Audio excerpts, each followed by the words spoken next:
Hello friends, welcome to crazy GK trick. दोस्तों, आज के इस वीडियो में हिस्ट्री का एक one of the most important topic हम डिस्कस करने वाले हैं, इंपॉर्टेंट ट्रीटी, इंपॉर्टेंट संधियां।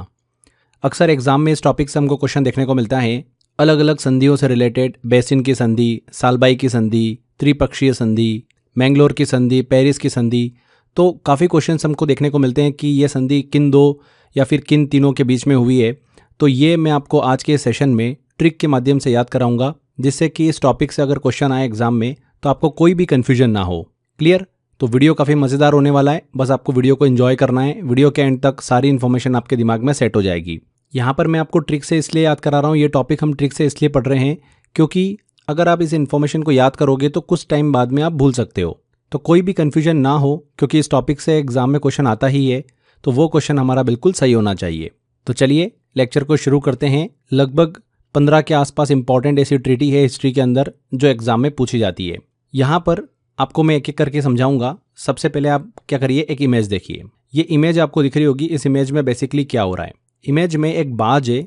ये बाज क्या कर रहा है फ्रेंड्स, मुंह के अंदर जेली रख रहा है और इकट्ठा कर रहा है, युद्ध की तैयारी कर रहा है। और ये जो जेली है इसको स्टोर कर रहा है वो बेसिन के अंदर। वॉशरूम के अंदर हम बेसिन देखते हैं, उस बेसिन के अंदर ये क्या कर रहा है, जेली को स्टोर कर रहा है बाज। तो ये इमेज, ये फ्रेम आपके दिमाग में सेट हो जाती है, जो हमको बहुत सारी इन्फॉर्मेशन याद करवा देती है। हमने इमेज में बेसिन देखा, बाज जो है वो क्या कर रहा है, जेली को बेसिन के अंदर स्टोर कर रहा है, डाल रहा है। तो बेसिन से याद आएगा बेसिन की संधि। अब बेसिन की संधि किनके बीच में हुई थी, यहाँ पर ये ट्रिक छुपी हुई है। हमको बाज समझ में आ रहा है, बाज से बनेगा फ्रेंड्स बाजीराव द्वितीय, और यहाँ पर जेली को वो डाल रहा है तो जेली से बनेगा वेलेजली। तो लॉर्ड वेलेजली और बाजीराव द्वितीय के बीच में बेसिन की संधि हुई थी। इसके बारे में छोटी सी इन्फॉर्मेशन कवर करते हैं। ये संधि जो हुई थी मराठा शक्ति का पतन का कारण बनी थी। बाजीराव द्वितीय ने ब्रिटिश संरक्षण स्वीकार कर लिया था इस संधि के बाद में, जिससे मराठा संघ कमजोर हो गया था और ब्रिटिशों को मराठा क्षेत्र में हस्तक्षेप करने का अवसर भी मिल गया। तो ये हमने बेसिन की संधि डिस्कस करी, वसई ट्रीटी भी बोलते हैं इसको। नेक्स्ट ट्रीटी की तरफ चलते हैं, अगली ट्रिक देखते हैं। जैसा कि आप यहाँ पर एक इमेज देख पा रहे होंगे, इस इमेज में हमको देखने को मिल रहा है कि अंग्रेज जो है वो एक मंदिर में बैठे हुए हैं और भजन गा रहे हैं। मजे की बात यह है कि अंग्रेज जो भजन गा रहे हैं वो साड़ी पहनकर यहाँ पर भजन गा रहे हैं। और साड़ी कौन सी पहन रखी है, सूरत की प्रसिद्ध साड़ी। तो ये इमेज, ये छवि आपके दिमाग में आ रही होगी कि मंदिर में भजन गाया जा रहा है, रघुपति राघव, राजा राम, इस तरीके से अंग्रेज भजन गा रहे हैं और उन्होंने सूरत की साड़ी पहन रखी है। बस ये छवि आपके दिमाग में अच्छे से सेट हो चुकी है। कभी भी आपको अंग्रेज दिखेंगे, मंदिर दिखेगा, भजन दिखेगा, तो वो रघुपति राघव ये आपके दिमाग में चलेगा। सूरत की साड़ी उन्होंने पहन रखी है, पूरी पिक्चर आपके दिमाग में अच्छे से सेट हो चुकी है। यहाँ पर फ्रेंड्स सूरत की साड़ी की बात हो रही है, मतलब सूरत की संधि की हम बात कर रहे हैं। सूरत की संधि किनके बीच में हुई थी, तो यहाँ पर अंग्रेजों ने साड़ी पहन रखी थी, मतलब अंग्रेज तो होंगे सही। तो अंग्रेजों और किसके बीच में हुई थी, कौन सा भजन गा रहे थे वो, रघुपति राघव। तो रघुनाथ राव और अंग्रेजों के बीच में हुई थी सूरत की संधि। वेरी वेरी इंपॉर्टेंट है। अंग्रेजों ने रघुनाथ राव जो पेशवा बनने की कोशिश कर रहे थे, उनको समर्थन देने का वादा किया था इस संधि के तहत, पर आगे चलकर अंग्रेजों ने अपनी सहायता जो है वो रोक दी थी। तो सूरत की संधि आपको याद हो चुकी है किनके बीच में हुई थी, रघुनाथ राव और अंग्रेजों के बीच में हुई थी। चलिए आगे बढ़ते हैं फ्रेंड्स, अगली ट्रिक की तरफ चलते हैं, अगली ट्रीटी डिस्कस करते हैं हम। यहाँ पर एक आप ट्री इमेजिन कर पा रहे होंगे। इस ट्री के ऊपर फ्रेंड्स बहुत सारे पक्षी बैठे हुए हैं ग्रुप बनाकर। तो 3 ग्रुप बने हुए हैं, जैसा कि आप देख सकते हैं। पेड़ के ऊपर, ट्री के ऊपर 3 ग्रुप बने हुए हैं, किसके, पक्षियों के। पहले पक्षी का ग्रुप जो है वो क्या कर रहा है, शाही पनीर को खा रहा है। क्या कर रहा है, शाही पनीर को खा रहा है। दूसरे पक्षियों का जो ग्रुप है वो क्या कर रहा है फ्रेंड्स, रणजी ट्रॉफी का मैच है उसकी प्रैक्टिस कर रहा है कि भैया हम भी पार्टिसिपेट करेंगे रणजी ट्रॉफी में। तो समझ में आ गया आपको। दूसरा ग्रुप क्या कर रहा है पक्षियों का, ट्री के ऊपर रणजी ट्रॉफी की प्रैक्टिस कर रहा है। और तीसरा पक्षियों का ग्रुप जो है वो क्या कर रहा है, आपस में आंख को ले रहा है। आंख जो होती है ना, आईज, उनको ले रहा है। तो आपस में वो आंख ले रहे हैं एक दूसरे से। तो समझ में आ गया, आंख ले रहे हैं। पहला वाला देखिए ग्रुप क्या कर रहा है, शाही पनीर खा रहा है। दूसरा वाला रणजी ट्रॉफी की प्रैक्टिस कर रहा है कि भैया हमको खेलना है। और तीसरा वाला आंख ले रहे हैं एक दूसरे से। पक्षी जो है वो क्या कर रहे हैं, आपस में आंख ले रहे हैं। ठीक है, तो इस तरीके से फ्रेंड्स यहाँ पर हमको त्रिपक्षीय संधि याद हो जाती है। देखिए ट्री बना तो त्रिपक्षीय संधि याद आएगा आपको, जहां पर 3 अलग अलग ग्रुप थे और तीनों ग्रुप अलग अलग काम कर रहे थे। पहला ग्रुप शाही पनीर खा रहा था तो शाही से बनेगा हमारा शाह सुजा। दूसरा ग्रुप रणजी ट्रॉफी की प्रैक्टिस कर रहा था तो रणजी ट्रॉफी से बनेगा रणजीत सिंह। और तीसरा ग्रुप जो है वो आंख ले रहा था एक दूसरे से, आपस में आंख को एक्सचेंज कर रहे हैं वो, तो आंख ले रहे हैं तो आंख से बनेगा ऑकलैंड। तो इस तरीके से समझ में आ गया आपको कि त्रिपक्षीय संधि जो हुई थी वो शाह सुजा, रणजीत सिंह और लॉर्ड ऑकलैंड के बीच में देखने को मिली थी। ये संधि ब्रिटिशों द्वारा शाह शुजा को अफगानिस्तान का शासक बनाने के लिए की गई थी। रणजीत सिंह ने इसे स्वीकार किया था, लेकिन बाद में ब्रिटिश और अफगान युद्ध जो है वो शुरू हो गया था। तो ये भी आपको याद हो चुका है, एग्जाम में क्वेश्चन पूछा गया था, वेरी वेरी इंपॉर्टेंट है। आगे बढ़ते हैं, अगली ट्रिक की तरफ चलते हैं, अगली ट्रिक डिस्कस करते हैं। यहाँ पर आपको एक इमेज दिख रही होगी, एक बहुत ही प्रसिद्ध पेड़ है साल का पेड़। साल के पेड़ के बारे में तो आपने अक्सर सुना ही होगा। साल के पेड़ के नीचे अंग्रेज जो है वो मूवी देख रहे हैं। कौन सी मूवी देख रहे हैं? मराठी मूवी देख रहे हैं। मराठी मूवी चल रही है टीवी में और अंग्रेज बैठकर मराठी मूवी को एंजॉय कर रहे हैं साल के पेड़ के नीचे। और वो मूवी क्यों देख पा रहे हैं अंग्रेज? क्योंकि अभी कोई भी युद्ध नहीं है, संधि कर चुके हैं वो, और आसपास कोई भी युद्ध का वातावरण नहीं है। अगर संधि नहीं करते तो युद्ध होता। तो इससे भी आप क्या कर सकते हो, उसको रिलेट कर सकते हो। तो साल के पेड़ के नीचे अंग्रेज मराठा मूवी एंजॉय कर रहे हैं। बस इतना सा छोटा सा इमेज है, आपके दिमाग में सेट हो चुका है। साल के पेड़ की बात कर रहे हैं तो यहाँ पर बनेगा सालबाई की संधि। किनके बीच में हुई थी? मराठा साम्राज्य और ब्रिटिश ईस्ट इंडिया कंपनी के बीच में ये संधि हुई थी। स्टोरी में हमारा क्या है कि अंग्रेज मूवी देख रहे हैं, मराठी मूवी देख रहे हैं साल के पेड़ के नीचे। तो बिल्कुल दिमाग में सेट हो रहा है। सालबाई की संधि जो थी, पहले आंग्ला मराठा युद्ध को समाप्त करने के लिए संधि हुई थी। इसमें ब्रिटिशों और मराठों के बीच में अस्थायी संधि जो है वो स्थापित हुई थी। हो गया आपको याद सालबाई की संधि किनके बीच में हुई थी। आगे बढ़ते हैं। यहाँ पर फ्रेंड्स अब अगली जो ट्रिक है बड़ी मज़ेदार है। अंग्रेजों के बारे में आपने सुना होगा, भारत आए, शासन किया उन्होंने। तो जब भारत आए वो, तो उनका काम क्या होता था मैं आपको बताता हूँ। वो आने के बाद यहाँ पर भारत में गुलाब की खेती करने लगे और गुलाब का बढ़िया सा खेती कर कर जूस बनाते थे। तो गुलाब जूस बनाकर बढ़िया पीते थे और बोलते थे कि यही अमृत है, इसके अलावा कोई अमृत ही नहीं है। तो वो अमृत के पीछे भागते थे और अमृत कहाँ से प्राप्त होता था उनको? गुलाब की खेती करते थे और गुलाब जूस बना बना के पीते थे। तो अंग्रेजों ने बेसिकली भारत में शासन करते टाइम ये सब काम किया। इस तरीके से दिमाग के अंदर छवि बनाओ। तो जब आप इस तरीके से छवि बना लेते हो तो आपके दिमाग में अच्छे सेट हो जाता है कि अंग्रेजों ने जब भारत में रूल किया, शासन किया, तो उन्होंने गुलाब की खेती करी, गुलाब रस बनाया और गुलाब रस को खूब पिया। हमने रूअफ़ज़ा वगैरह हम भी पीते हैं गर्मी के टाइम में। तो इमेजिन करो कि वो भी क्या करते थे, गुलाब का जूस बनाकर बढ़िया सा रूअफ़ज़ा गुलाब जूस पीते थे और उसको बोलते थे कि यही अमृत है। तो इस तरीके से अमृत से हमको याद होगा फ्रेंड्स अमृतसर की संधि। जब भी आप अमृतसर की संधि देखोगे आपके दिमाग में आएगा कि अंग्रेज लोग क्या करते थे, गुलाब की खेती करते थे और गुलाब जूस बना बना के पीते थे और बोलते कि यही अमृत है। तो यहाँ पर ईस्ट इंडिया कंपनी और जम्मू के राजा गुलाब सिंह के बीच में अमृतसर की संधि हुई थी। किनके बीच में हुई थी? ईस्ट इंडिया कंपनी मतलब अंग्रेजों और जम्मू के राजा गुलाब सिंह के बीच में ये संधि हुई थी। इस संधि में अंग्रेजों ने राजा गुलाब सिंह को कश्मीर बेच दिया, जिससे जम्मू और कश्मीर एक अलग राज्य के रूप में उभर कर आया। तो वो कौन सी इंपॉर्टेंट संधि थी? अमृतसर की संधि। एग्जाम में पूछी जाती है, इंपॉर्टेंट है। आगे बढ़ते हैं, अगली टीटी आती है हमारी, अगली संधि आती है, बड़ी मज़ेदार है। इमेजिन करो यहाँ पर कि आप कुंभ में घूम रहे हो और हम सभी को पता है इलाहाबाद का कुंभ, प्रयागराज का कुंभ इमेजिन करो।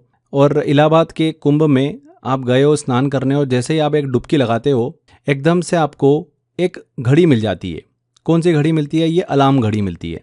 जो अलार्म घड़ी होती है वो आप जैसे देखते हो और आप एकदम से शॉक्ड लगता है आपको कि अरे यार अलार्म घड़ी कैसे मिल गई मुझे, पहली डुबकी में मेरे को अलार्म घड़ी मिल गई। तो बोले कि ये तो प्रसाद है भगवान का। आप क्या करते हैं, उसको अपनी कलाई में बांध लेते हो। तो इस तरीके से कुंभ में आपके साथ में ये इंसिडेंट होता है और आप बहुत खुश हो जाते हो कि चलो मुझे कुछ मिला कुंभ में। तो यहाँ पर फ्रेंड्स इलाहाबाद के कुंभ को आप अटेंड कर रहे हो तो उससे आपको समझ में आएगा इलाहाबाद की संधि। आपने जैसे डुबकी लगाई आपको क्या मिली? अलार्म वॉच मिली। तो अलार्म से बनेगा फ्रेंड्स शाह आलम, मुगल सम्राट शाह आलम द्वितीय। और कलाई पर आपने बांध ली थी घड़ी को, तो कलाई से बनेगा रॉबर्ट क्लाइव। तो शाह आलम द्वितीय और रॉबर्ट क्लाइव के बीच में संधि हुई थी इलाहाबाद की संधि। बंगाल, बिहार और उड़ीसा की दीवानी मतलब राजस्व वसूलने का अधिकार अंग्रेजों को इसके तहत मिला था। इससे ब्रिटिश ईस्ट इंडिया कंपनी ने भारत में अपने शासन की मजबूत नींव रख दी थी इस संधि के बाद में। तो ये भी याद हो गया आपको इलाहाबाद की संधि किसके बीच में हुई थी। पूरा कुंभ का इंसिडेंट आपके दिमाग में चलेगा, क्या हुआ था, पहली डुबकी लगाई थी आपने और आपको क्या मिला, के बाद में आपने कलाई पर लगा लिया अलार्म वॉच, सब कुछ आपके दिमाग में सेट है। जब भी आप ये क्वेश्चन फेस करोगे 100% आप बिल्कुल सही आंसर टिक करोगे। आखिरी में अभी हम क्वेश्चंस भी लगाएंगे जो लेटेस्ट एग्जाम में पूछे हुए क्वेश्चन है। अभी बिल्कुल आसानी से आप देखने सारे क्वेश्चन बना लोगे। आगे बढ़ते हैं, अगली ट्रीटी की तरफ चलते हैं, अगला ट्रिक डिस्कस करते हैं। यहाँ पर जो सिचुएशन हमारे सामने देखने को मिल रही है, अंग्रेज जब भारत में शासन कर रहे थे तब उस समय आप सभी को पता ही है, फेमस एक्टर हैं दिलीप कुमार। तो दिलीप कुमार की मूवी की शूटिंग चल रही थी और उस दौरान अंग्रेज भी मूवी की शूटिंग देखने गए।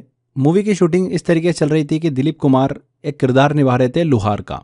लुहार आप सभी को पता ही है।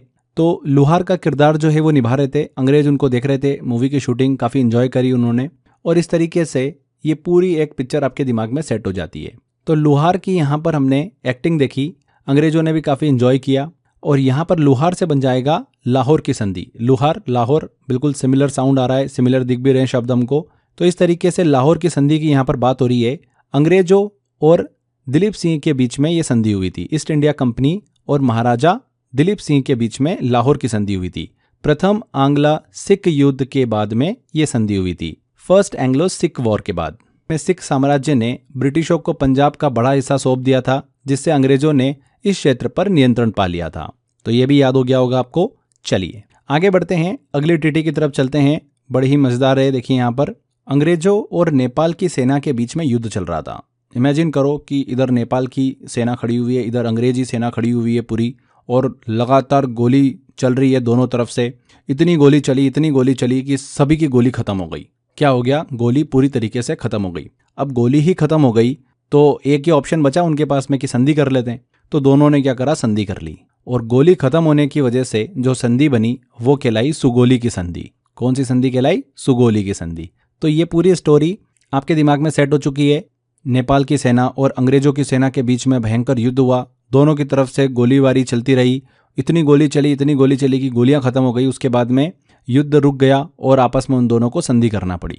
सुगोली की संधि कहलाई, सुगोली की संधि।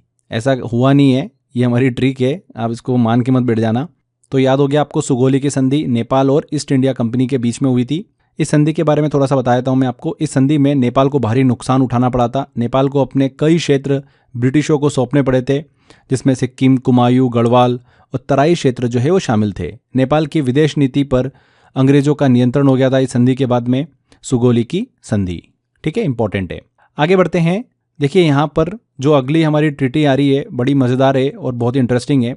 आपने एक फेमस क्रिकेटर है निकोलस पूरन, पूरन का नाम तो सुना होगा। तो पूरन जी जो है ये क्या कर रहे हैं? मूवी की शूटिंग देखने आए इंडिया में। बोले अब तो मेरे को मूवी की शूटिंग देखना पड़ेगी। और फेमस एक्टर कौन है इंडिया के अंदर? अमिताभ बच्चन। तो उनकी मूवी की शूटिंग देखने आए ये। तो वो मूवी की शूटिंग कहाँ पर होती है? महाराष्ट्र में होती है। तो बोले चलो महाराष्ट्र चलते हैं। वहाँ पर अमिताभ बच्चन, जिनका मूवी में नाम क्या होता है? अक्सर जय होता है। तो जय जो है मतलब अमिताभ बच्चन, वो किनका किरदार प्ले कर रहे हैं? शिवाजी महाराज का किरदार प्ले कर रहे हैं। और ये मूवी की शूटिंग चल रही है। इसको पूरी तरीके से एंजॉय कौन कर रहे हैं? पूरन कर रहे हैं।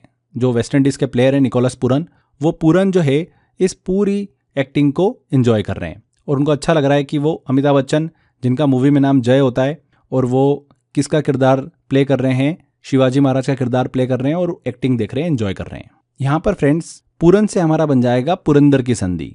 पुरंदर की संधि किनके बीच में हुई थी? जय और छत्रपति शिवाजी महाराज, जय सिंह प्रथम और छत्रपति शिवाजी महाराज के बीच में ये संधि हुई थी। शिवाजी महाराज को 23 किले मुगलों को सौंपना पड़े थे इस संधि के बाद में, लेकिन 6 किले अपने पास रखने की अनुमति मिली थी। शिवाजी ने यह संधि रणनीतिक रूप से स्वीकार की ताकि भविष्य में मुगलों से निपटने की तैयारी कर सके। तो ये पुरंदर की संधि जय सिंह प्रथम और छत्रपति शिवाजी महाराज के बीच में हुई थी। आगे बढ़ते हैं, अगली ट्रिक की तरफ चलते हैं हम। बहुत ही मजेदार ट्रिक है। एक ही बार में मैं आपको यहाँ पर 3 संधि याद कराऊंगा। यहाँ पर तीनों संधि जो हम डिस्कस करेंगे वो है हमारे एंग्लो मैसूर युद्ध के बाद। फर्स्ट एंग्लो मैसूर युद्ध, सेकेंड एंग्लो मैसूर युद्ध और थर्ड एंग्लो मैसूर युद्ध। इन तीनों एंग्लो मैसूर युद्ध के बाद में हर बार हमको यहाँ पर संधि देखने को मिलती है, पर उन संधि का नाम क्या है ये एग्जाम में पूछ लेते हैं। तो चलिए मैं आपको ट्रिक से बताता हूँ। बहुत ही शानदार सी ट्रिक बनाई है। इमेजिन करो कि पहला एंग्लो मैसूर युद्ध चल रहा है, भयंकर तरीके से युद्ध चल रहा है। दोनों पक्ष बार बार आपस में लड़ रहे थे, बहुत ही ज़्यादा खून खराबा हो रहा था। इतना खून खराबा हो रहा था कि परेशान हो गए सब लोग। तभी एक चतुर सेनापति आया। चतुर सेनापति ने सोचा कि युद्ध को रोकना तो पड़ेगा, युद्ध रोकने के लिए कुछ अलग करना होगा, अब ऐसे काम नहीं चलेगा। सेनापति ने सबको बुलाया और एक विशाल भोजन का आयोजन करा। बोले कि युद्ध से कुछ नहीं मिलेगा, पहले एक गिलास मदिरा का सेवन करो। सबको क्या करा उसने? मदिरा पिला दी और बोले शांति से सोचो, जैसे ही सबने मदिरा पी वो नशे में आ गए और बोले कि युद्ध क्यों करें, दोस्ती कर लेते हैं। तो इस तरीके से पहला युद्ध खत्म हो जाता है मदिरा की वजह से। तो मदिरा से देखिए एक शब्द हमारा बिल्कुल सिमिलर मैच कर रहा है, मद्रास, मदिरा मद्रास। तो फर्स्ट एंग्लो मैसूर युद्ध के बाद जो संधि हुई वो कौन सी थी? मद्रास की संधि। क्लियर? अब आप सभी को पता ही है कि मदिरा का जो नशा होता है वो कुछ समय के लिए होता है, उसके बाद जैसे नशा उतरा फिर से युद्ध हो गया। ये जो दूसरा युद्ध रहा ये सेकेंड एंग्लो मैसूर युद्ध रहा। कुछ साल बाद में फिर से युद्ध हमको देखने को मिलता है, सेकेंड एंग्लो मैसूर युद्ध।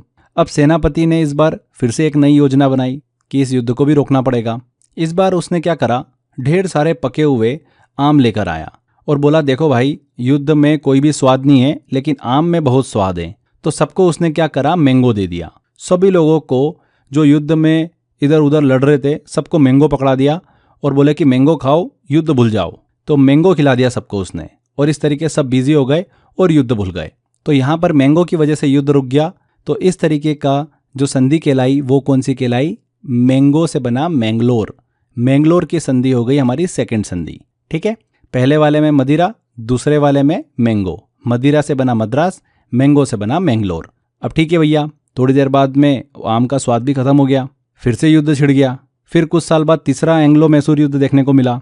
अब सेनापति ने सोचा कि यार बार बार ये युद्ध छिड़ जाता है, परमानेंट सॉल्यूशन निकालना पड़ेगा, आपस में भाईचारा हमको बनाना ही पड़ेगा आप सबका। तो बोले कि ठीक है, अब ऐसा तरीका तैयार करता हूं जिससे कि ये युद्ध का मैटर ही खत्म कर दूं। तो उसने क्या करा, आपस में सब लोगों को होली खिला दी। क्या करा, होली खिला दी, रंग दे दिया, बोले रंग लगाओ।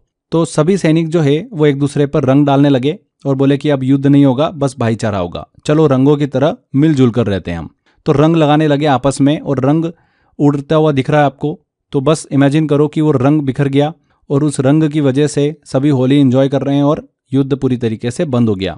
तो रंग की वजह से तीसरा युद्ध रुक गया और उसके बाद जो संधि हुई वो कौन सी कहलाई? श्री रंगपट्टनम की संधि।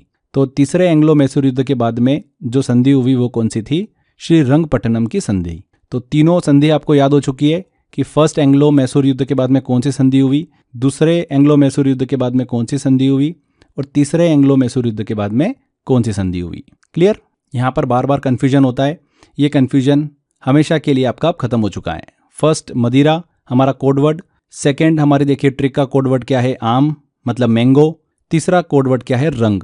मदिरा से बना मद्रास, मैंगो से बना मैंगलोर और रंग से बना रंगपट्टनम, श्री रंगपट्टनम की संधि। ठीक है, आगे बढ़ते हैं, अगली ट्रिक की तरफ चलते हैं। हम अगली ट्रिटी डिस्कस करते हैं, बहुत ही शानदार सी है, एग्जाम में पूछी जाती है, पेरिस की संधि। पेरिस की संधि कैसे याद रखेंगे? बहुत ही सिंपल सी ट्रिक है। पेरिस हम जब भी नाम सुनते हैं तो हमको एफिल टावर नजर आता है। इमेजिन करो कि एफिल टावर के नीचे एक सेना खड़ी हुई है और ये सेना जो है वो कौन सी खड़ी हुई है? अंग्रेजी सेना। अंग्रेजों की सेना खड़ी हुई है और सभी ने क्या कर रखा है? बहुत अलग तरीके से ड्रेसअप कर रखा है, सबने फ्रॉक पहन रखी है। क्या कर रखी है? सबने फ्रॉक पहन रखी है। तो अंग्रेजों की सेना एफिल टावर के नीचे खड़ी हुई है और उन्होंने फ्रॉक पहन रखी है। इस तरीके से आप इमेजिन करो, एक पूरी सी पिक्चर दिमाग में छवि बना लो, हमेशा के लिए आपको ये संधि दिमाग में सेट हो जाएगी। पेरिस की संधि, एफिल टावर के नीचे अंग्रेजों की सेना खड़ी हुई है। ठीक है, अंग्रेजों की सेना क्या पहन के खड़ी हुई है? फ्रॉक पहनकर। तो फ्रॉक से बनेगा ऑब्वियसली बात है फ्रांस। तो फ्रांसीसी और अंग्रेजों के बीच में संधि हुई थी पेरिस की संधि। पेरिस कहाँ पर है? फ्रांस में है, तो ऑब्वियसली बात है फ्रांसीसी। तो वो क्लियर हो रहा है हमको। और एफिल टावर के नीचे अंग्रेजों की सेना खड़ी हुई थी फ्रॉक पहनकर, तो वो भी पिक्चर आपके दिमाग में छवि सेट हो रही है। इस तरीके से हमको समझ में आ जाएगा कि पेरिस की संधि फ्रांसीसी और अंग्रेजों के बीच में हुई थी। इस संधि के बाद में ब्रिटेन ने, मतलब अंग्रेजों ने, फ्रांस को कुछ क्षेत्रों पर पुनः नियंत्रण दिया था। यह संधि अमेरिकी स्वतंत्रता संग्राम के अंत में हुई थी बिल्कुल, जिसमें फ्रांस ने अमेरिका का समर्थन किया था।